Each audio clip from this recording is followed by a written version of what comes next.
Hey, hey, hey, hey, hey, hey, hey,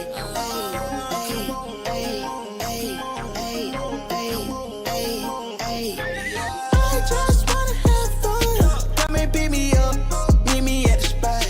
Up all night till the sunrise. Pop back cool, get ready for the ride. Gonna feel good. Gonna feel good.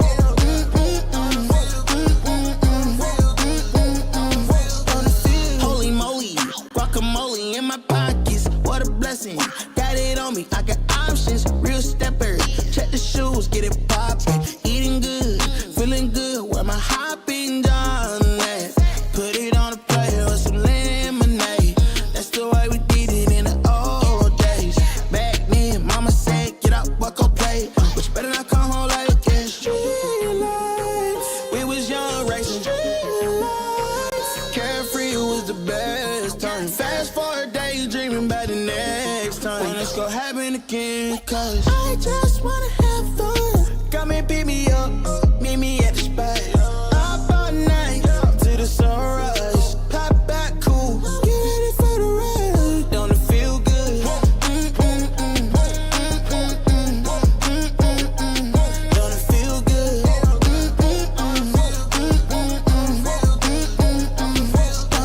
Don't it feel good? How you feel? Turn it up a notch, pop up clean room. Everyday celebration, take a trip vacation. You deserve a day, you deserve a day off. Working for too long, gotta kick back. Turn my cell phone off, wait till I get back. Ooh, yeah, I did that. Living my life with no regrets. So I title, link up, pull up on me. Where we on? We did chillin', where we at the spot. What time? Anytime, link up, pull up on me. Where we on? We the coolin', the chill spot. What time? Party time. I just wanna have fun. Come and pick me up, meet me at the spot. Up all night till the sunrise. Pop back cool, get ready for the ride. Don't it feel good? Don't it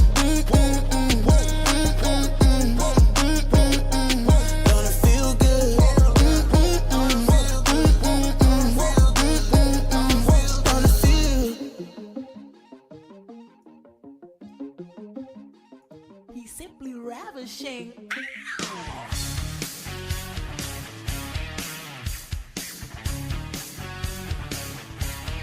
Oh, yeah, baby. Oh, I'm feeling ravishing, baby. I might just rip my shirt off this morning.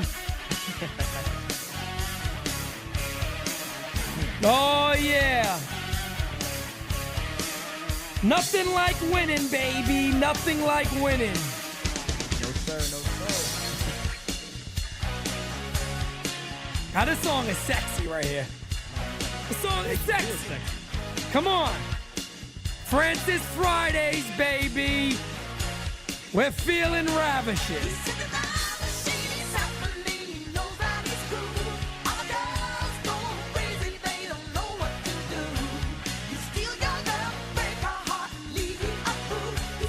Yeah.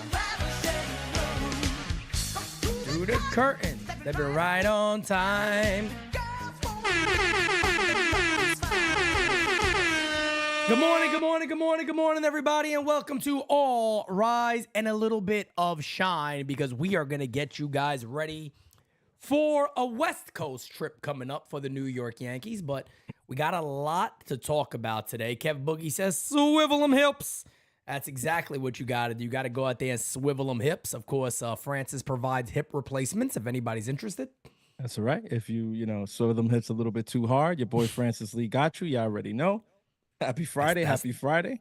That's the way it goes, man. You know, that's the beautiful thing about us here is that, you know, you can dance with the music, swivel the hips. You get a problem with the hip, Francis will help you solve it. We got you covered. We got you covered. It's NYYU, baby. Who but the you? Nobody. Who but the you? Who but the you? Okay? That's the way we do our thing over here. What is up, chat? How's everybody doing, guys? Smacky that likey, hitty that subby. We got quite a bit to discuss today, and I'm excited for this conversation today. I really am. I'm very, very excited. But first and foremost, of course, as always, we got to start where the Yankees are currently sitting. And let me get my stupid face off there. Bing, there we go. The Yankees right now are starting to, I don't want to get too quick with the pulling ahead, but they are in the biggest lead I remember them having this year. 3 games right now above the Baltimore Orioles. Yankees 8-2 over their last 10. Baltimore 4-6. They did get a very, very strange win last night on that last play, which is absolutely ridiculous. But the Yankees 35-17. They are playing terrific baseball. Again, they've won 2 in a row. Plus 84 run differential. Yeah, man. All is well right now in Yankee land, isn't it?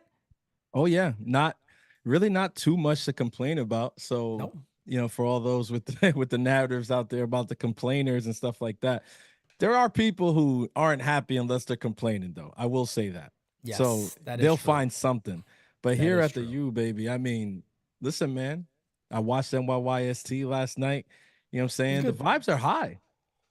The vibes are high. There's really, Look, there's we just tell it like it is. I mean, Yeah, it's there's that really- simple, We tell it really- like it is. little to be down on with this team, if anything, at this point. So you're right. Biggest lead for sure, though. I do want to underline that. I don't think we've been higher than 3 games at any point this season. So Agreed. Correct. Yeah. So the Yankees, of course, as you guys already know, they're about to take off on a West Coast trip that I am really, really excited about. As you guys already know, a lot of you in this chat probably understand this. I don't sleep. You know what I mean? I don't sleep. So a late game for me is like, oh, good. I stay up till 4 anyway. So it's no big deal. It's beautiful. It's like Disney World to me. The Yankees going out west. My favorite movie as a kid was Feifel Goes West, about the little mouse. I don't know if anybody remembers that movie. That Great is so- friggin' movie, Feifel Goes West. My So shit. throwback. Shout out to my guy Feifel. I might name, if I have another kid, his name might be Feifel Simonetti, just because of that. the heir I to might the go throne. full Feifel. Fife. the Feifel source.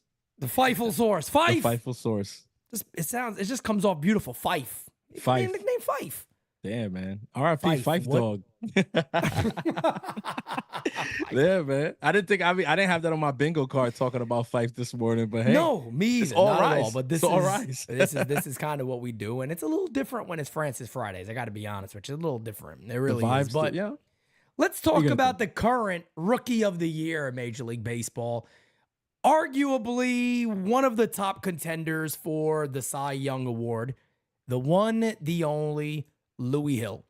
Look Oh. at these numbers. I mean, again, serial killer type shit. We talk about this Another all one. the time. Another one.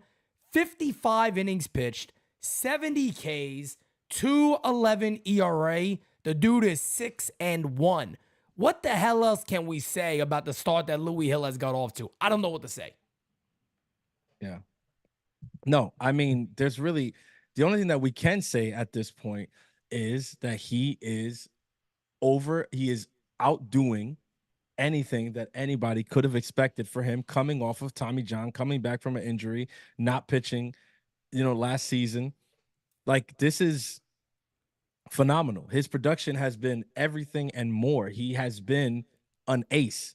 He has been an ace. And the Yankees coming into the season without their ace and Gerrit Cole, none of us, nobody here, nobody on any team anywhere had the Yankees starting pitching doing what they have done, to this point in the season. And a huge part of that has been what Luis Hill has provided every 5-6 days starting this year. He's been nails every time. And the current 5-start run that he's on right now, I think KT Sharp put up a post, I want to say yesterday. This current 5-start run that Luis Hill is on is arguably the greatest in Yankees franchise history. If you want to put it into perspective, that is how good Luis Hill has been this season, that he's currently on a 5-start run that is almost unrivaled in the entire history of the New York Yankees. Yeah, It's I crazy. actually have a great call on that because I got the tweet pulled up right here. So there it is right there. Look at Louis that. Hill, last 5 games, 0.59 ERA, 35 Ks, 12 hits in 30 2/3 innings pitched. Hill is the first pitcher in Yankees history with an ERA below 0.60, at least 35 Ks and fewer than 15 hits allowed in a 5-game span. So like Francis is saying, not only has Louis Hill been good, he's been history making good in a short span. And of course, 50 plus innings. It is unbelievable how good this guy has been. Kev Boogie with the super chat. Our brother Kev Boogie was good, my fam. I knew Louis Hill would be good, but not this good. Well, look, again, I'm not trying to, well, maybe I am trying to toot my own horn a little bit here. But all off season, I was telling people, go look at his IGs, make sure you're following him. This kid is busting his ass. I expect him to come back, but I'll tell you this. I also said I don't think he's going to make the team. I thought the Yankees are going to be very, very lax, kind of eased him in, let him get his time in AAA, throws 3 innings and this and that. Extra careful. Build him up, be very, very careful with him. Maybe we'll see him out of the bullpen role later. The Yankees flat out was like, yo, the way the dude looked in spring, he got to make it. I mean, he's the best star, one of the best starters we have. And he's taken it and he's ran with it. And right now, yes, he is making a star out of himself. And it is must watch now when Louis Hill is on the mound because you don't know what he's going to do. Listen, I think these storylines are the storylines that make legend, right? Facts. And I think when you start, to tell this story of the 2024 Yankees, obviously we're just in the beginnings of this story and we're not trying to get too ahead of ourselves. Yeah. That's not what we do on this side. But what we will say at this point is, what I can say is that, we're going to look back at the beginning of this season and the news of Gerrit Cole having to be shut down and evaluated as one of the big turning points in the season. And it happened before opening day, because if Gerrit Cole does not get shut down, we likely do not see Louis Hill in that rotation to start the season. Correct. We just have to be honest. Clark Schmidt logged in his most innings last year, and he was having a decent enough spring to where you knew he's going to be in this rotation. They signed Marcus Stroman. Rodon was here. Nestor was here, and Gerrit Cole is your ace. There was just no spot for him. If we're being honest, there was just no spot for him. The Gerrit Cole injury happens. Louis Hill is given that opportunity, and he has 1,000% risen to the occasion. This kid has been box office. I mean, every single start, it's becoming must-watch TV. I mean, it is 100%. I see Yankee haters out there that are reposting Louis Hill stuff, and they can't even hate on him. You could tell they want to, but they can't even hate on him. That's how good he is. It's just, I mean, when you have the kind of stuff that he has, it's nuts. I mean, Boogie said, we were listening, we always start with simply ravishing. Louis Hill got these batters swiveling them hips every time. Facts. They in the every box, time. they don't know what to do. They get it. no If it's an 0-2, 1-2, 2-2, you better get ready to swivel them hips, bad boy, because it's coming. It's coming. Facts. Louis Hill's he's not playing with these dudes out there, man. And it's been fun to see as a fan, for real. It's been absolutely amazing to see. And then, one of the other things too that, I have I've been a fan of Louis Hill for a while, obviously even before he got his original call up. And I was so excited about when he got the first call up, and everybody got to remember that back then he went on like a 20 inning streak of no runs when he first got called up. Yep. And I paid close attention to his rehab and how hard he was working. He got bigger, he got stronger. And the biggest difference of Louis Hill this year is he is now a 3+ pitcher. He's not a guy that has a fastball slider. His changeup has made all the difference in the world because he could throw it in any count for a strike. He's getting guys to swing and miss at it. Right now, he is really becoming, I don't want to say a complete pitcher yet because it's not who he fully is yet. He's not at that overall level, but he's done something too, or he's just on a hot streak. But his command has also improved over the last couple of outings. So I do know that apparently he's been giving a lot of love to our ace, Gerrit Cole. He called him Professor Cole. He was like, thank you, Professor Cole. And you saw Cole yesterday kind of sitting back going, hey, go talk to him. Calm him down for a second. He's all right. Just slow him down a bit. Next pitch, he strikes a batter out, and that's it. So if anybody knows how to do that, it's Cole. Facts. And that's my thing. And another way to talk about why you're here, why I love doing what we do. One of the things we talked about when getting pitchers on the team is that Gerrit Cole is here. Yes. When I was talking about why Dylan Cease would make sense, I always brought up Gerrit Cole. Pair him with Cole, and wow, now you could be on to something. Well, Yeah. it's happening right in front of our eyes. Luke Weaver, it happened with. Louis Hill, it happened. Carlos Rodon, Yeah. who's a guy Clark that can Schmidt. basically sit there. Clark. Rodon basically sat there. He's a guy who has put up very, very good numbers already. He could kind of sit there and be like, you know what? I think I'm the best pitcher on the team. I'm going to go out there and show it. He flat out said, I got a Cole shirt on because I'm his biggest fan. I'm his biggest fan. Yeah. I'm learning from this dude. After outings, he's there talking to Cole. So these are the great signings that you're going to remember for a long time. And there's a lot of people out there already saying how important Gerrit Cole is to the Yankees. And he is, because he's like that second pitching coach. But the only difference is, this is not a knock on Matt Blake. The only difference is that Gerrit Cole has done it at an elite level and is doing it now at an elite level, teaching these guys in the moment. It's very important. That counts. I'm really glad you made that point, because it's not a shot to Blake at all. Not at all. You know that here at here at the U, we're big Matt Blake guys over here. Like, what he's done with the pitching core since he's taken over has been nothing short of phenomenal. I mean, this guy is amazing.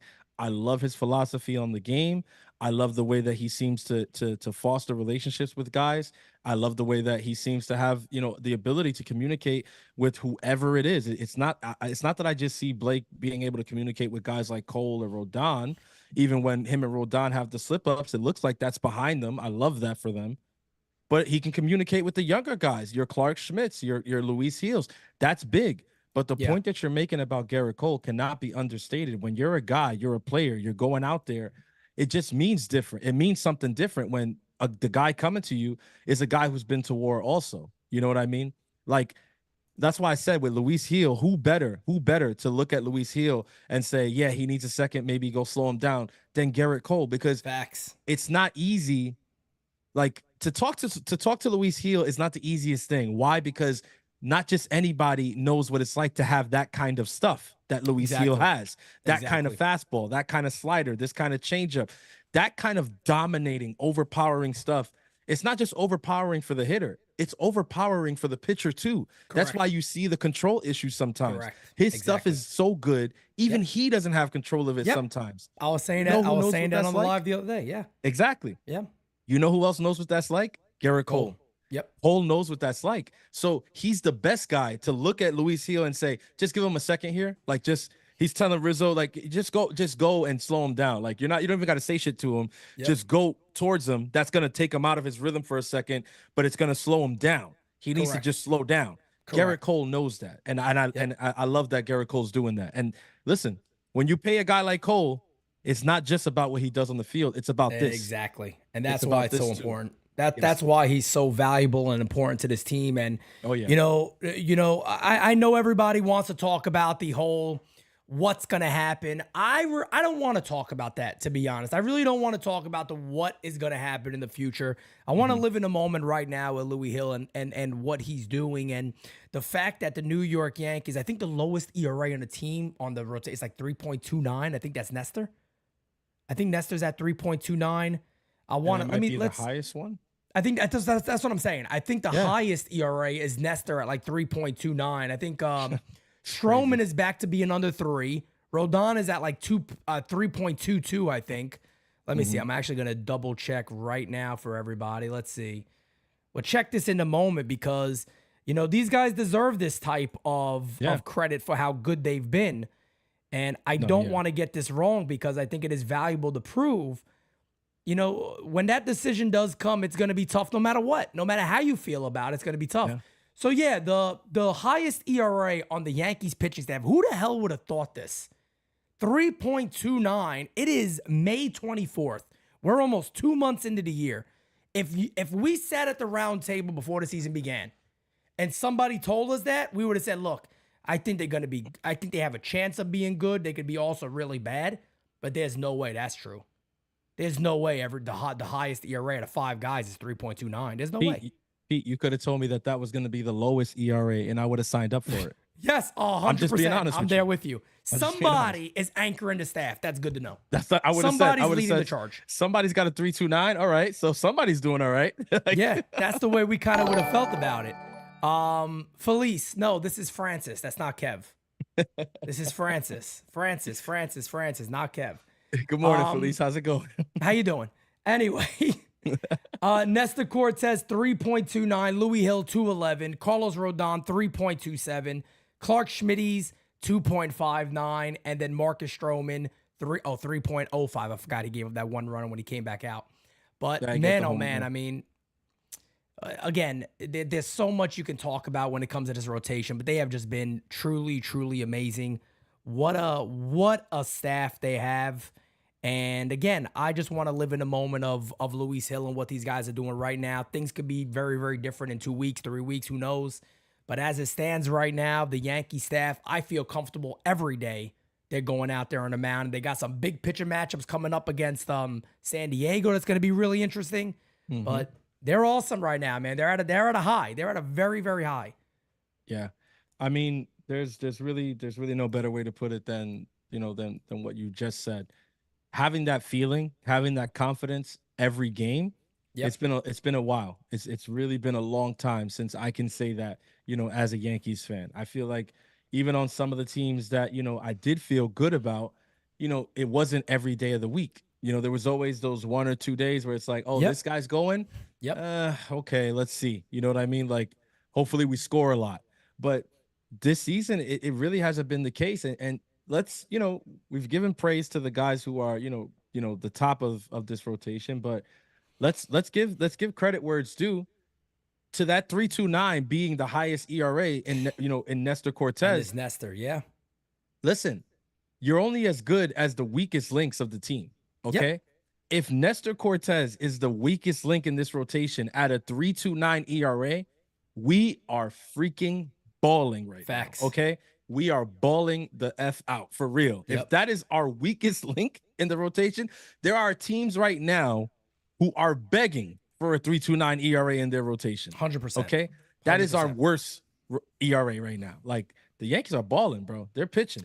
Yeah, no doubt about it. And that's a great point you bring up, because this year kind of feels like the year of comebacks, the year of bounce backs for the Yankees. Yes. You got Nestor Cortez, who I think, again, being fair, I know I'll speak for myself. I didn't expect jack shit from Nestor Cortez. I was like, man. Me neither, yeah. I don't think Nestor's going to last too long. Does he make 10 starts this year on the team? I don't know. I don't know how long he's going to actually last. And Nestor's like, well, I might have not been great on the road, but I've been amazing at home. And at the end of the day, overall, I have a great ERA. I'm doing very good. 100% he is. Mm-hmm. Stanton, another guy. Everybody. You just see a lot of people coming out there with, oh, I knew it. Stop it. 95% of the fan base was like, Stanton's done. That's it. And look, I was one of them, 100% sitting there going, I mean, at what point I always bring up what you always said. Mm-hmm. Do you pay for the roster spot, or do you continue to pay for the guy? And it was getting to the point where it was like, no doubt about it. You got to pay for the roster spot and move on from this dude if you really want to win. Stanton has been unfriggin' real. Yes, he doesn't walk. I get it. That's my only issue with G, is like, he will refuse to take a walk. Maybe he doesn't want to be on the bases. But he's like, I don't know what it is, but it's like, my dude is like, nah, I'll just swing at a pitch 6 feet outside instead of taking a walk. Because I'm like, you're a major league hitter, bro. Ain't no way. Like, and that's my only issue with him. But other than that, providing the power, Soto, and Judge has done all of that this year. And he's bouncing back in a big way. Listen, we've said it several times. I think if this is the version of Giancarlo Stanton that you are going to get in 2024, sign me the fuck up. I honestly, like, I'm telling you, like, I didn't expect this much. This is for me, this is overachieving on Giancarlo Stanton's end. 100% right? It is. The batting average is at least 30 to 40 points higher than where I expected him to be. Me too. Okay.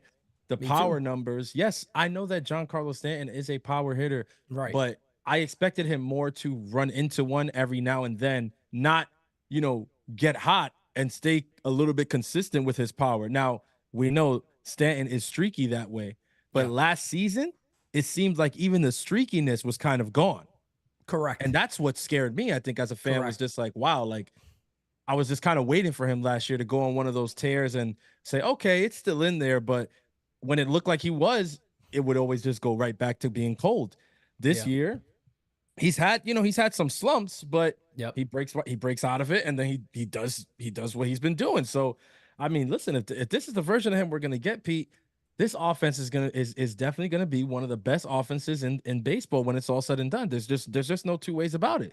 No doubt. No doubt. And, it only makes us so much better, and things could get even, better in the next, Even better. better in the next couple of weeks. You never know. I mean, True. you never know what's going to happen with the Yankees, but right now they're playing great. We're going to Yes. get into a few voicemails, guys. You guys have absolutely, again, as always, loaded us up with voicemails. And then we have two additional topics we want to talk about, one being Brian Kenny, and then one, Brian Kenny's anger and seems like not a big fan of Juan Soto. We'll talk about that. And then we're also going to talk about Andy Martino's new book, where he basically says that Aaron Judge is the best captain, best leader the Yankees have ever had during the Brian Cashman tenure, which, calm down, everybody. We're going to get to that. I know when you hear that, you're probably going to have some of our reactions too, but we're going to talk about that. But first and foremost, let's get to a couple of voicemails. Here we go. Here's Joey. See, it worked. My last voicemail, I asked the Yankees nicely. I said, pretty Okay. please, don't let this losing to good teams narrative run amok by losing again to the Seattle Mariners. And it seems that they listened. They beat the shit out of the Mariners, not once, but twice, and split the series. Now, Sal, hey, WFAN Sal, I've been waiting for this. Now I can tell you to shut the fuck up with your bullshit, your fucking narratives. You're a Met fan. Isn't that enough of a fucking burden on you that you shouldn't have the fucking guts to even come out and start talking shit to the Yankees? You're not in the same league as us. Damn. You're a non-entity, the Mets. Damn. You're a nothing burger. Nobody gives a fuck about you. Damn. It's like when you start barking at us, it's like a poodle barking at a Doberman or a pit bull or whatever.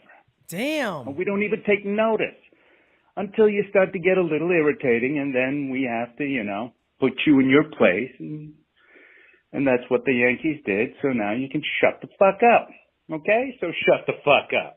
Did I mention you should shut the fuck up? All righty then. Talk to you later. He also man. added this part. Oh no, wait, okay, no, he didn't add that part. My bad. Let me refresh.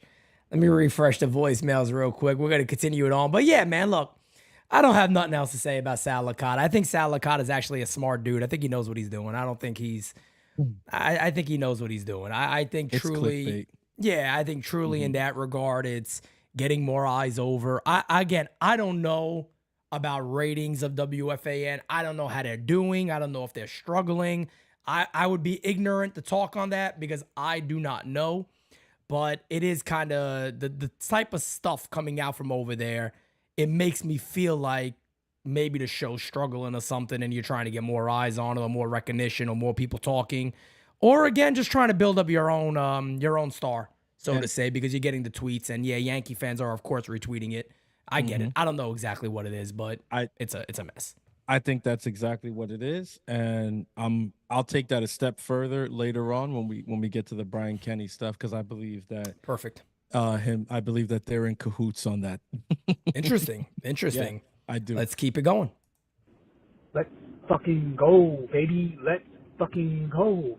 Let's fucking go, baby. Okay. Let's fucking go. Yeah. Let's Mama. fucking go, baby. Let's Yeah. fucking go. Smacking that ass, smacking that ass. Hey, woo! I don't know.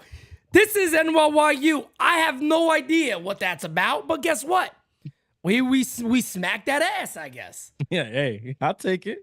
I mean, It sounded like he was gonna start spitting. I was ready. I was thought like, he we was. might Yeah, I thought there save was a that for verse coming. To DS. be I didn't- honest, yeah, I really thought there was a verse coming, but there wasn't a verse. But you know what? I'll tell you this. Those were the days. That's how I feel. That's how I feel about that. That's how I feel about that. Oh, no. You guys know if this is an all rise, you know what that means. Pete, Macho King in the house. How you doing? To the underground. The Yankees split the series with Seattle, which should have been 3-4, but Clay Holmes blew the game with an assist from Steve Bass. And it goes to remind us that once we had the greatest of all time, Mariano Rivera, if you took today's date in reverse, you'd have 42, 42, and 5. Play that number tonight, yeah. But we won't have to worry about Sherlock and Seabass next season because Hal's cutting payroll. He walked into those owners' meetings ready to make Soto a Yankee for life and came out backpedaling faster than J. Cole on his mixtape. Dig it. The owners must have smartened him up, but you can't fix stupid, yeah. Maybe if your GM wasn't wasting your family's money over the past 20 years on a can of cola washed up jabronis, you would have been the red every year. That's on you, punk. And now we're headed to the land of biodynamics, where the Yankees tour bus will have to play pole position to avoid all the homeless people and syringes on the ground from all the free dope they hand out, yeah. That lunatic Murphy here in New Jersey tried to get away with some stuff, but we still got too many saltines and garden variety maniacs to threaten that bourgeois puppet, yeah. And ladies and gentlemen, never forget to take the cannolis you dig. And stay macho! Oh, yeah! Macho! I really have no words. Like J. Cole's mixtape, dig it. That listen, I'm telling you, it's that you know what it is for me, and this is on me. I just didn't have Mach being that big of a hip hop fan. But Let me tell you something. Every week, Facts. every week. I was just gonna say this. You know why Mach is so good? Because this is the type of shit Macho Man was so up to date on pop culture. Exactly. He would be so up to date on pop culture. So the fact of the matter is that our Mach, because guys, at the end of the day, no, I don't see him as he's doing no, he is our Macho Man. Yeah. He is NYYU's original Macho Man. Yes. That's it. He is the Macho King. Yes. He is staying macho. And guess what? He is all ours here at NYYU. And we love the son of a bitch, okay? We love the damn guy. That's our guy, man. The range, Our man. guy. That's all I got to say. The range. It's crazy. He's the man. That's all there is to it. Let's get to one more voice because we have a lot. And then I want to get into good old Brian Kenny. Let's get to one more voicemail. We're going to get into that. Good morning. All right, fam. What's up, NYYU? Yo. Hill on a hill calling in. I'm not going to talk much about the offense. They're performing. They're doing great. Judge is hot. Soto hot. Yeah, we all know that. Luis Hill and the pitching staff, they've been incredible. First 2 games of the series, lost, wasn't good. But to bounce back and win those final 2 games and split the series, that's huge. Something last year's team would have ended. We would have gotten 4-game sweep. But the way they bounced back this year, win those 2 games at the end, after demoralizing losses in the first 2. Yeah, I love to see that. It's a different team altogether. The addition of Verdugo, Soto alone. You can't really send anybody out. I think once when Dominguez is ready, he's going to probably stay in AAA. But if he's performing in AAA, you got to send fucking Trent Scratch Ass, get him off the team. But I'm feeling great about this team. Let's go. Let's ride. Let's ride. Okay. All right. Bye. Damn. All right, Louis Hill on a hill. We hear you, my guy. Let's Things rise. are going, I like things are going well for the New York Yankees. I get it. Well, guys, I got to give you guys a little bit of a disclaimer here. I know a lot of you probably are not big fans of Brian Kenny, but I'm going to have to play this. And it's about a 2-minute clip, but I want everybody to kind of hear it before we actually talk about it. Yeah. So, if you want to cover your ears and hide a little bit, I get it. I might try to skip. I think the beginning part I could skip, right? Quite a bit. The beginning. Let me see. You want to see a real top 5? Go ahead. Here's the real. Here's the official MLB Now top 5, because this is the one that should be. Betts, Judge, Gunnar, Bobby Witt, Shohei Ohtani, because he's a DH. He's the best hitter, but he's a DH. Yeah, I got a shortstop. You don't put Soto in your top 5? He doesn't make it. I've got shortstop. Gunnar, Henderson, and Bobby Witt are both slugging over 580. Plus defense at shortstop, plus base running. They're among the best base runners in the game. They're complete monsters, both of them. The only thing you can say to me is I'm reacting to these 3 months. They've been tremendous, even though the pedigree is there. I'm saying I'm buying. Am I buying a little early? Maybe. But those two guys, shortstops, base running. I love Henderson. But he's done it for.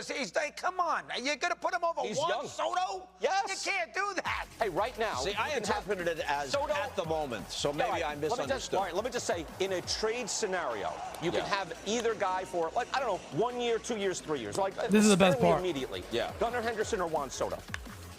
Who do you want? Juan Soto. Do you really? Oh, I understand the importance of shortstop. A shortstop.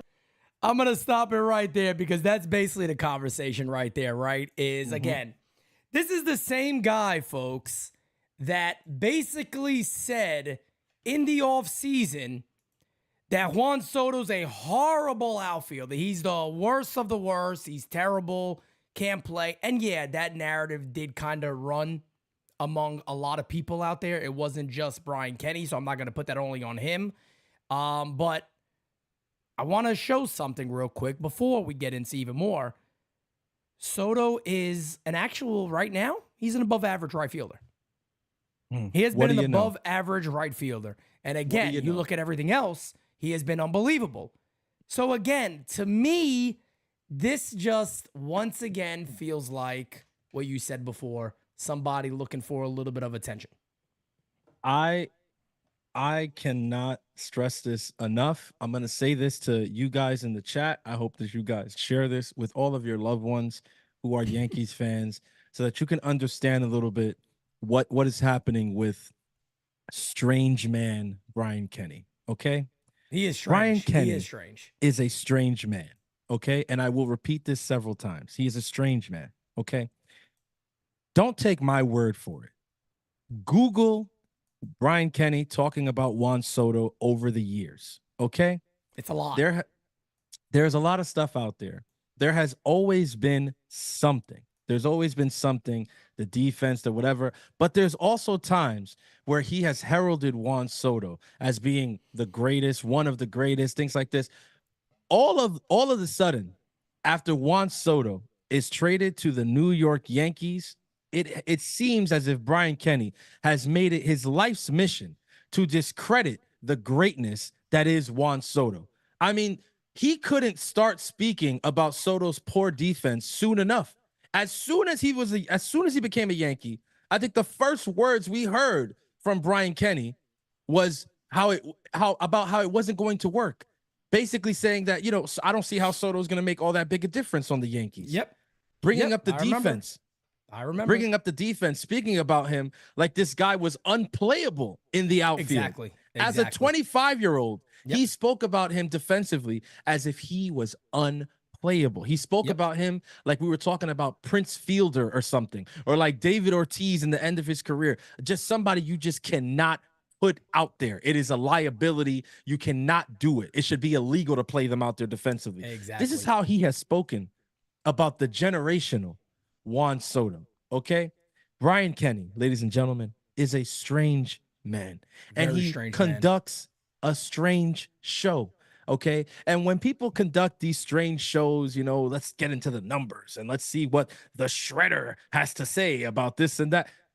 I think that those ratings numbers are also strange, okay? Right. And when those rated numbers start to get a little strange, the takes get even stranger. Okay, Yankees fans. So when you see this nonsense from Brian Kenny that he puts out a top 5 with no disrespect to Bobby Witt Jr. and Gunnar Henderson, because I hate that I have to do this. I really do. I hate that I have to do this because if you gave me True Serum and said, tell the truth about how you feel about Gunnar Henderson, all you're going to hear is positive shit.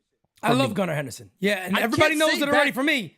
Everybody I can't knows say it for bad me. shit about him. I talk very highly of a lot of the young players the Orioles have. And Pete, Gunnar Henderson's one of my favorites. Pete, No doubt about it. What can we say bad about this kid? He Can't. has been phenomenal. He came up with tons of pressure. All right. One of the first guys up out of this heralded prospect system, and he has absolutely delivered. Okay. He hits like nobody's freaking business. It doesn't matter who's on the mound. Okay. It doesn't care if it's a brand name or a kid that just came up the other day. He's going out there. Facts. He's one of those guys, to use an old baseball euphemism. He looks hitterish in the batter's box. Like as a pitcher, you don't like looking at guys like this because you just look at him and it looks like he's gonna rip one into the gap. It doesn't matter where I put it.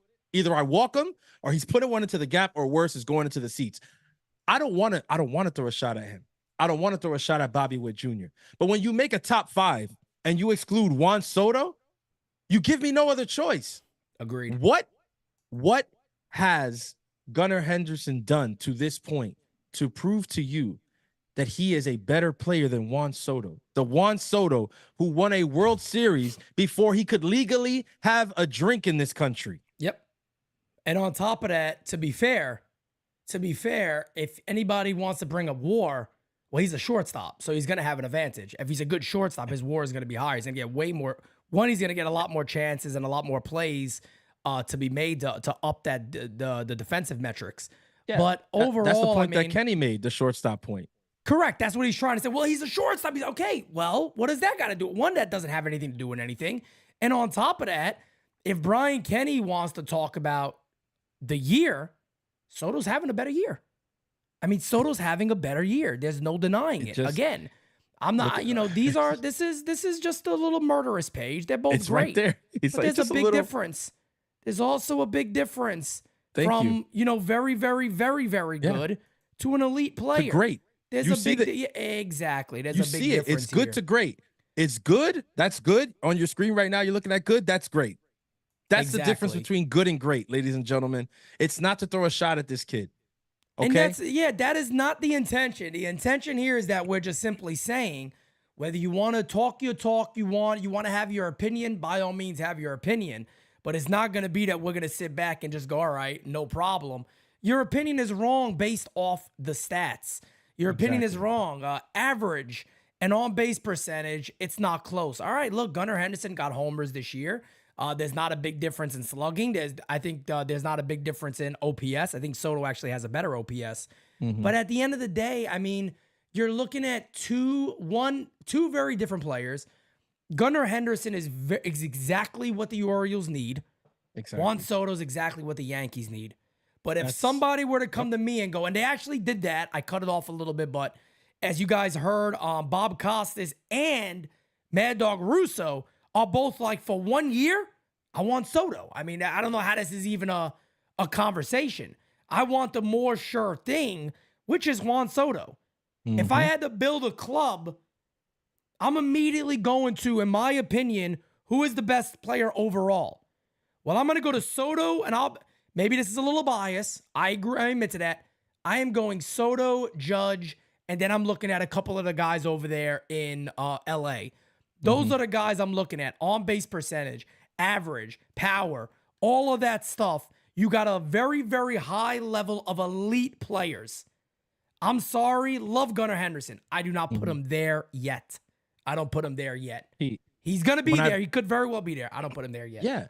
When I bring up the ratings, right, and I'm talking about strange man Brian Kenny, I want you guys to understand what I'm speaking about here. This is a nationally syndicated show, okay? Yes. Let's be honest, okay? But let's pull back the curtain for some of these fans, because Pete knows this, right? Pete is the owner of a company. He knows how these things run a little bit, right? When people are in a position where they want to appeal to masses, they begin behaving strangely, okay? Correct. This is what I'm talking about when I speak about the ratings. In most circles around baseball, you ask people for their top 5 players right now, 4 of those guys play for either the Dodgers or the Yankees. Correct. It is that simple. Correct. Okay, you got your Mookie, you got your Ohtani, you got your Judge, you got your Soto. Those are 4 of the top 5. I don't care how you place them 1 through 4, whatever. That's up to you. Go crazy. But 4 of that top 5 are either Dodgers or Yankees. That number 5 spot, That's where you can get a little bit, you can get a little bit crazy. You want to play around with that one. But here's the thing: when you're on a nationally televised show that needs to appeal to the masses, you don't want to have 4 guys from the same team. Okay. Right, exactly. So what do? You put 2 guys from the Dodgers, right? Who are, they're on the West Coast. They're kind of like the it girl right now. Yep. You put 1 guy from the Yankees, you choose. It's either going to be Judge or Soto. And then you go around, right? You go and you grab Bobby Witt, you go and you get Gunnar Henderson from Baltimore. And this way you're touching all over the different spread it demographics. like mustard. You spread it like mustard, right? You open the legs like saloon doors, so like 2:45, and you're hitting all your demographics. Okay? That's what strange man Brian Kenny is doing. Okay? He's man Brian. I love it. Strange he's man. Just trying to. He's trying to hit all the demos. He's so trying to hit all the demos. And you know what? You know what? If NYU was struggling, we're not. But if we were, maybe I would empathize a little more. The problem is, we're the best in the game. Yeah, we don't know what it's like. We don't know what that's like. Okay, so we don't know what it's like to sit here and say, "Damn, Pete, I don't know how we're gonna pander to these people so that we can get some subbies." We don't need to pander. We don't need a pander at all. Not at all. Not at all. Right? We just gotta have you guys smacky the likey and hitty the subby. That's all right, guys. Man. Yeah, that's enough of strange man Brian Kenny. Strange man that's Brian enough. Kenny, man. We're not gonna waste any more breath on you, all right? So what we're gonna do, we're gonna get to a couple of voicemails, and then we're gonna talk about Andy Martino's book, and I guess a little snippet of it when it comes to talking about the best leader, Aaron Judge, that the Yankees have ever had. Let's just keep it going. Good morning, PD. Yeah. And Gabagoo. Over here. It's your boy Kev Boogie calling in. And Boogie. Man, I'm just happy and excited to be a Yankee fan. We almost 2 months into the season, and I would have never guessed the Yankees would be 35-17, 3 games up in the division right now, and about to take a lengthy road trip to the west side. And I just like where this team is at right now. Yes, sir. Volpe, I feel like since that hot start, nobody's really been talking about him much since he kind of slowed down, but he's really been holding his own in that leadoff role. Clay, aside from that one outing, has literally been he's been amazing. Yep. Call it luck, call it what you want to call it. He's been amazing to start the season, and I mean the rotation. Luis Hill, bro. Oh my gosh. Like this guy, I don't have the right word to describe how electric he's been to start the season. Like, this is who he is. This is exactly who he is. And Cole has been so huge and instrumental in assisting all of these guys. And everybody's just stepping up in such a big way. Stanton has been playing amazing. Clark has been amazing. Like, this team is really showing us something I never thought that I'd see from a lot of these guys. And I just really hope that they keep it up and it continues once reinforcements come back, because that's going to be kind of like the next test, and we're going to see where we go from there. But let's go Yankees.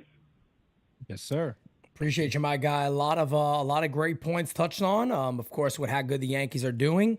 Let's keep the voicemails going, guys, and then we're going to get right into our next conversation. We're going to get 2 more voicemails, then we're going to jump into the next one. Yeah. Steelio. What up, Seminary and Don Francisco? It is the one and only friendly neighborhood DJ Steelio with the book calling in again. How you doing, guys? Happy Talk Friday. to me, baby. Good homestand with the Yankees, man. It would have been nice to have 3 out of 4 from the Mariners, but, you know, it is what it is. Let's just, you know, go on a winning record this road trip. We gotta go 6-4, 7-3, man.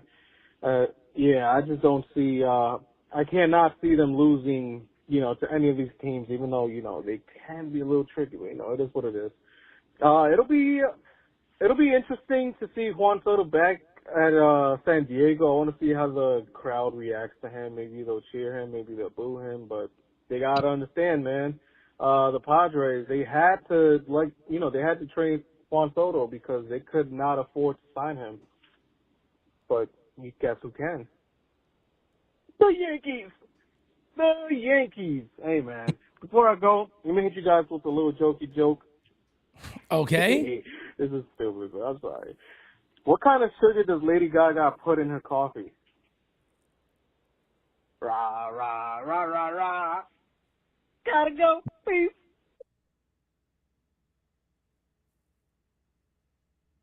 Yo, shout out to my brother Rod Thompson.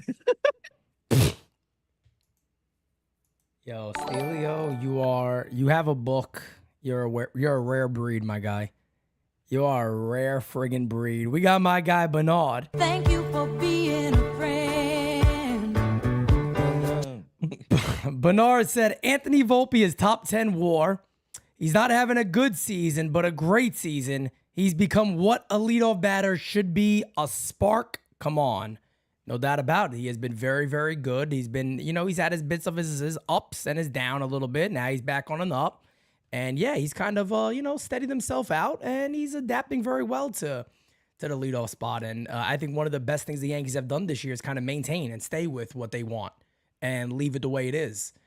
Something we haven't seen in years past, having a different lineup every day, which would drive everybody nuts. I think that's one of the big things that was discussed this offseason. Because remember, there was the meetings and it was the animosity, the back and forth, the Randy Levine section not being fans of Aaron Boone, and a lot of people kind of wanted him out. And I think that was a lot of what the banter and the back and forths was simply that, bro, come on, man, you're not doing exactly, your the different lineups every single day, the toughness on the players. There's been significant change, and that's one of the most obvious changes is that they are sticking with the same lineup. Yeah. Speaking of ups, you think those San Diego fans are gonna boo Soto? I don't see it. No, I don't think so. I mean, he got traded. It's not like he left them via free agency. It was like I took $20 million more and I bounced. I mean, I don't think so. They're fans of UPS drivers. I think they're, their uniforms are UPS drivers. To be fans of UPS drivers, you got to be good people. I don't see them booing Soto. Now what they need is Doug Heffernan from King of Queens to be their manager. If he was their manager, that would be all-time elite. Kevin James becomes their manager. Forget about it. Their City Connect jersey should literally just be the UPS uniform with the shorts and everything. Bro, I'd appreciate it. With the shorts, that would be great. That would be hilarious, legendary. bro. Let's get to one more voicemail. And it's a good one because it's from the one, the only Simon. I don't want to, I got to spoil that one. But anyway, right after this, guys, we're going to be talking about Aaron Judge. I think it's a great conversation to have. Here we go. Hey, Pete, your boy Simon calling from Bella Vista in New Haven, Connecticut, a.k.a. Bocce Man. Here's the 3-2 to Judge. Swung on, there it goes, deep to right field. It is high, it is far, it is gone! All rise, the Gavel Man gift from God strikes again, ladies and gentlemen. Ball game over. Yankees win. The Yankees win. And Aaron Judge is a gift from God. Smacky the likey, hitty the subby. And have a good Memorial Day, Pete, to you and the NYY Underground. Keep rocking, keep doing what you're doing, and we'll take care of the Padres tonight. Have a good day, Pete. Rock on. Bye. After such a hype call, what a quick bye. Okay, bye. Exactly. I mean, just like the energy. The energy is unmatched. I mean, he went all the way to the top levels. He went gave all the way to the top call. rope, and he just did the whole elbow drop all the way off. It's like he takes you hear the breaths in between just to maintain the level. Oh, man. He got to know he has the breaths in between and all that, and that's the it. Bocce And that's, man. He's the Bocce Man. He plays Bocce man. That's a T-shirt coming out soon. I Yes, play sir. Bocce in Bella Vista. Bocce in Bella Vista. I play bocce in Bella Vista. It's a rare thing, you know what I mean? You gotta get it going. But so let's get to this here. This is Andy Martino wrote a new book. It's called The Yankee Way. It just came out recently. One of the Francis, you read the whole article, so that's good. I've read the snippet that they've put out here. Where I'll just read the first paragraph and then we'll go over from there based off what you read and your thoughts on it. By the end of my book reporting, I would be convinced that Aaron Judge was the most inclusive, authentic, and effective leader that the Yankees have had during Brian Cashman's long tenure as Yankees GM. I'm going to let you talk because I read that again and it actually angered me. So I don't want to jump over what I originally said. I'll let you go. But yeah, there's a word in there that truly pisses me off. But go ahead. Yeah. And I'd be willing to bet the farm on inclusive. No, actually not. That's not the word. So it's not it's not inclusive. Oh, so so then we might be on the same page because the word that angered me the most is effective. Yes. Okay. Correct. Okay. So, but I'll say this: it's interesting, right? Just to show you guys, because I knew that we were going to talk about this. I wanted to pull up the excerpt of the article that really spoke to me, and it was that exact quote. Literally, I have it here on my phone. That exact quote, right? Yep. That by the end of my book, most authentic and effective. Now, I'm going to start with authentic. All right, authenticity, right? Is a very this is the way that the word that you would use if you are writing at a high level journalism or literature to basically just describe real, right? He's a real guy, like he's a real person, down to earth. Correct. When you say authentic, it makes me feel, right, and maybe I'm wrong, but you say authentic and leader in the same sentence, and it makes me feel like you are taking a shot at a guy who should never be shot at when you're talking about the greatness that is the New York Yankees. And that guy's Derek Jeter. That's why I got the shirt on today. If you guys want to get a shirt this fly, you already know where to go. Okay. NYYunderground.com. The MVP's in the chat. I'm sure she's been linking you guys up all morning. But you want this fly stuff, you know where to go. Okay. Yep. The reason I got this on today is because this man, in my opinion, right? In my opinion, I'm going to preface with that because I didn't watch all the Yankees captains, okay? I haven't been alive that long. Right. But in my lifetime, the most effective and authentic Yankee leader, his name is Derek Jeter, all right? He's still alive. He's still walking the earth. When you say authentic, and I take that to mean real, you're saying that Aaron Judge is a realer guy than Derek Jeter to me. I take exception to that. Agreed. I take exception to that. Why? Because in Derek Jeter's playing days, it's true. He played his cards close to the vest. It's true. He didn't give the media much. It's true. He didn't let them in much. But that doesn't give them free reign to create whatever narratives about him they want. You don't know. You didn't know about Derek Jeter. You didn't know who he really was. You didn't know because he didn't let you know. But that doesn't allow you the freedom to say, well, because he's not telling us, we're just going to create whatever narrative about him. For all you know, Derek Jeter was the realest MFer in the room.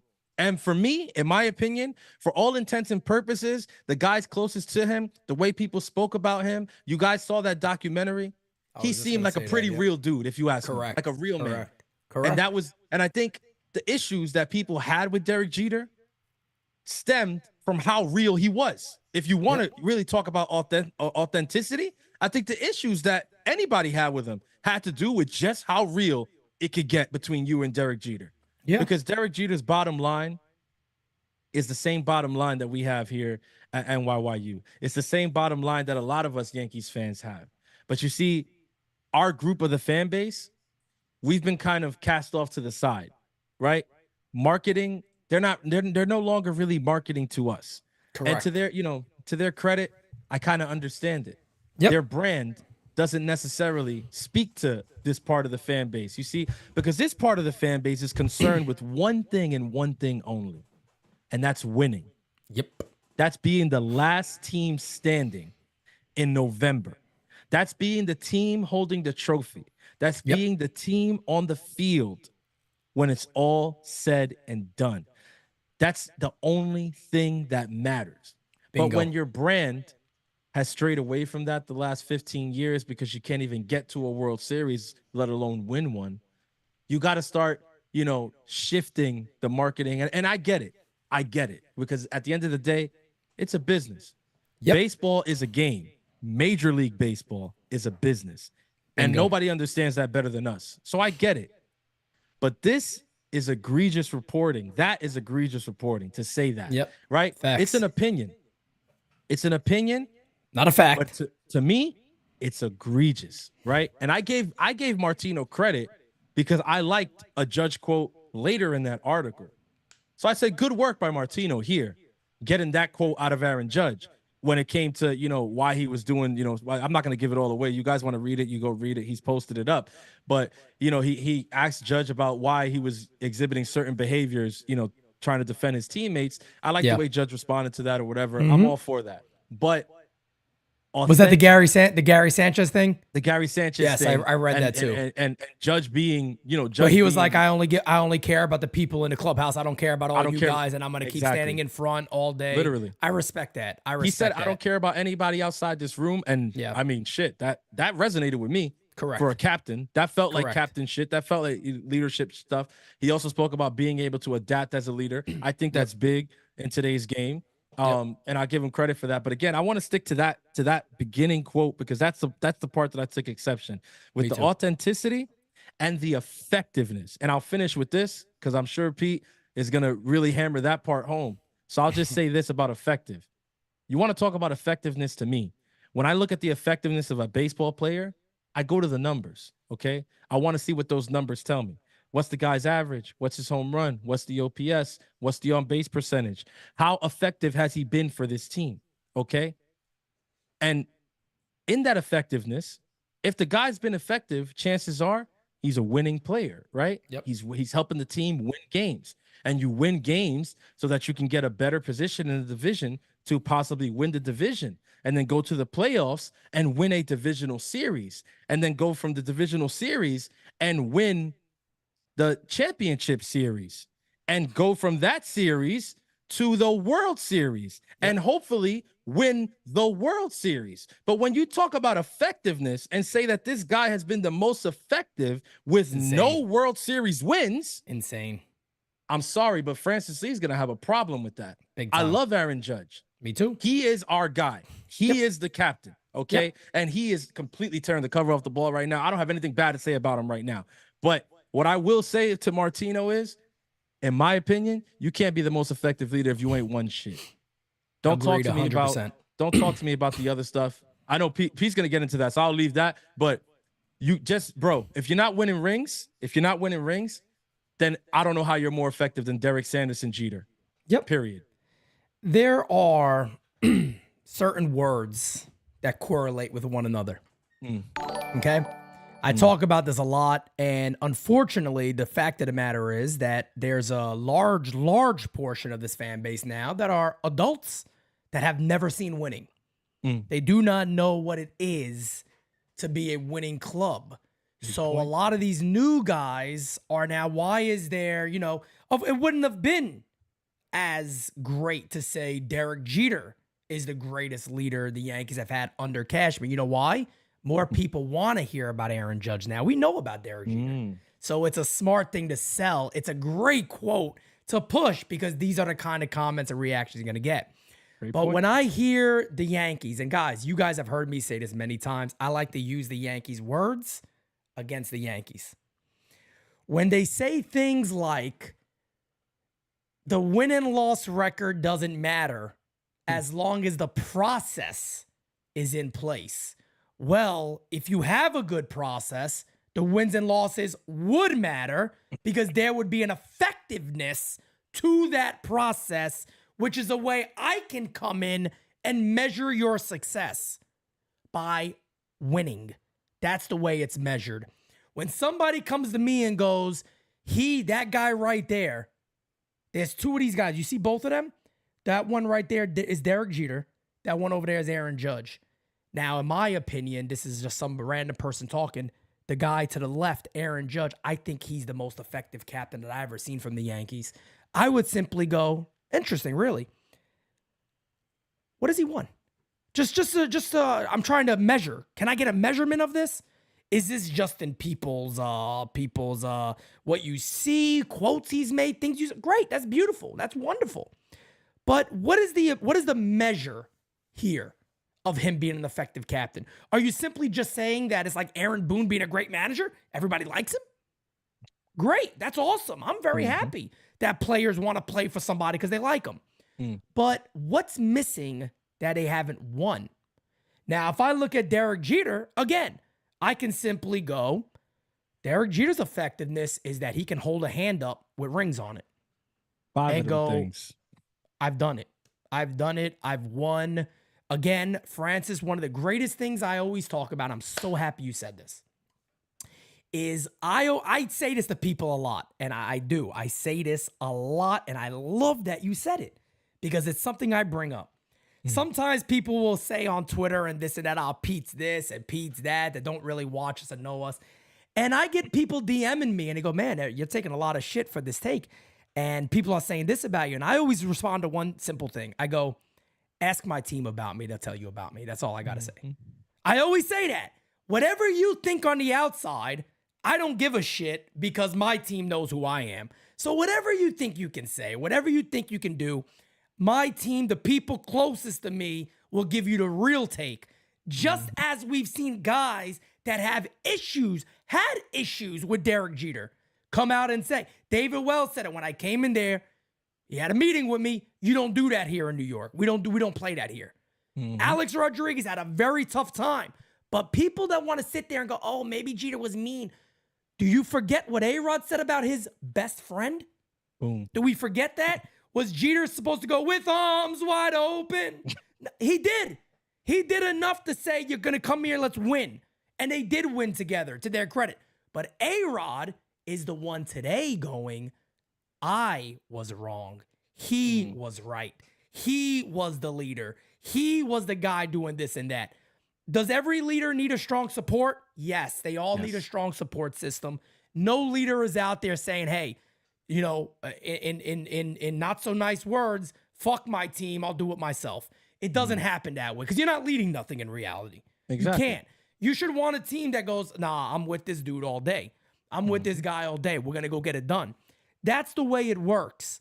So, yes, does Aaron Judge have a lot of time? Well, not as much, but he has time to show I got something to add to the idea of me being an effective leader because I could say I've won. And if anybody wants to argue this, I say it all the time. Go ask Aaron Judge the question. See what he'll tell you. I truly believe a guy like Aaron Judge will go, well, I think I got to win too. You know, I want to make sure I win. I want to make sure I can hold that trophy of that is the ultimate goal, is to win. Exactly. So a lot of times when you got fans that will debate this and argue this, I simply say it all the time. I go ask them what they think. I would love for somebody to go out there and really ask, and I guarantee you, he is not happy being a effective leader who has never won. Is he going to sit there and go, you know what? I think it's awesome that my close friends believe in me this way.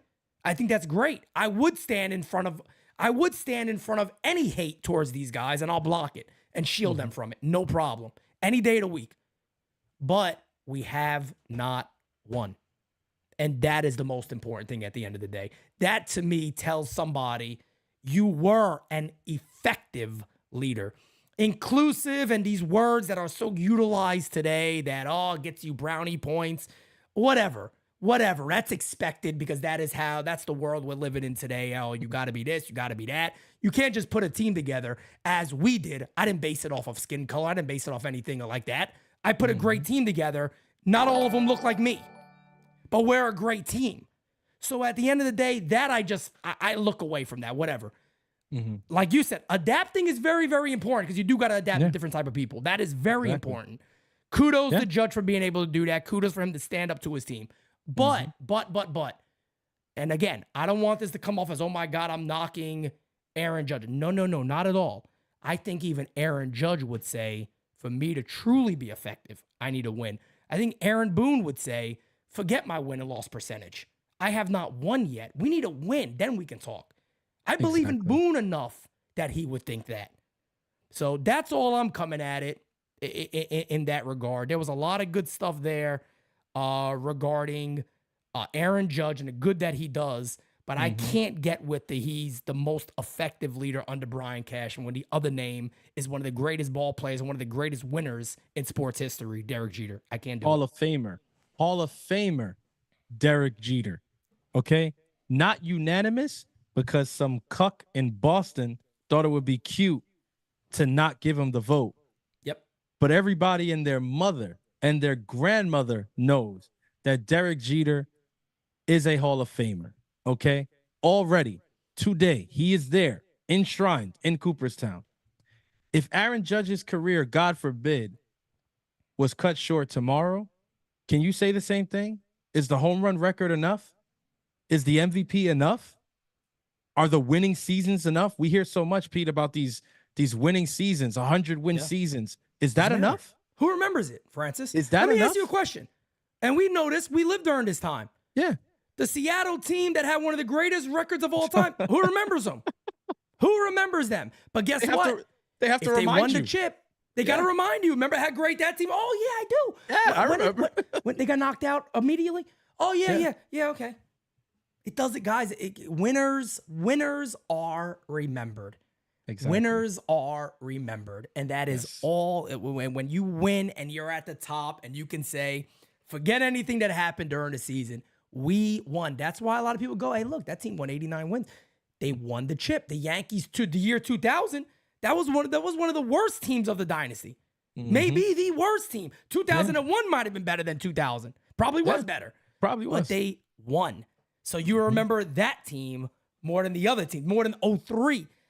03 got to the chip. They lost. I remember 2000 more. They won. Yeah. That's just the way it goes. That is baseball. That is human nature. Winners are recognized much more. It just is what it is. There are some teams in MLB, Pete, that we know, operate differently. And if the Yankees were one of those teams, my comments would be different. If we were, I don't know, as you say Pittsburgh or say Tampa Bay, for that matter, teams who, they can't obviously talk about this World Series pedigree and all that, whatever. It's just not there really. But I mean, the Yankees trying to masquerade as one of these teams where, look, we're just trying to have good seasons and put together winning seasons and a winning process. It's bullshit. Facts. It's bullshit. Facts. And I'm sick at this point. It's nauseating. I'm sick of it. I'm sick of the pretending. I'm sick of the pandering. Like we don't actually know. Like my generation. Like we just died or something. We're still here. Okay. Yep. We saw and 2009. The people writing this stuff are there. Yeah. I mean, why are we pretending? Like, guys, I get it. It was 15 years ago, but bro, we remember. It happened. We remember. And people do not forget. Okay? You can try as you want. You can write books. You can do interviews. You can drop freaking, documentaries that paint people as monsters and stuff. I don't care. Yep. I remember what my two eyes saw. Okay? And as you can say it to they can say it to their blue in the face, Pete. But I remember what the Yankees were built on. Facts. And you're not going to change that. I don't care how many books you write. Exactly. And the Yankees weren't built on 100-win seasons. They weren't built on a winning process. They weren't built on being lovable and likable. Because if that quote would have said, Aaron Judge is the most loved Yankees captain that I've seen, okay, I can't argue with that. Cute. Okay, I'd be like, okay, maybe he is. Maybe he is. But effective. Yeah, no. Effective was the driving word there for me. It threw it effective. off. Can't say it. Can't say it, man. Again, because there is a measure. It's a measure. Yes. That's all there is to it. There got to be a way. There's words that work with one another. We are playing the best of anybody. Okay, how do you know that? What have you won? We didn't win that year. Well, then you were not the best. So you can't say that because that word doesn't go with each other. Exactly. There's words that go with one another. Effective means you're doing things right, which should show a result, which would be a win, a championship. That's just the way it goes. It's that simple. Alex with his super chat says, A-Rod admitted if it wasn't because of Jeter, he would have never won a championship. I think Jeter was also a big part of his whole transformation of this new A-Rod. I really do. Yeah. Alex says it will forever be in Wikipedia as World Series winner. Facts. It'll forever be in the record books. Thank you. No doubt about it. No doubt about it. And it shows, I'll finish with this because you spoke about it, and I think that was really important. The relationship between A-Rod and Jeter, because this is highlighted in the book also, the relationships between, in the clubhouse between the captains, the bigger stars, and, and the captains, right? And he spoke about, Gehrig and Ruth falling out over a family dispute. And he spoke about Thurman Munson and Reggie, over, those, highly famous and publicized disputes. He spoke about the Derek Jeter and A-Rod stuff. But you know what's so telling about Jeter and A-Rod? is that all these years later, you can see it publicly that Facts. A-Rod Facts. goes to the farthest lengths, To the defend him. farthest lengths to be on good terms with Derek Correct. Jeter. It Correct. means something to Alex Rodriguez to be in Derek Jeter's good graces. I wonder why that is. Yeah.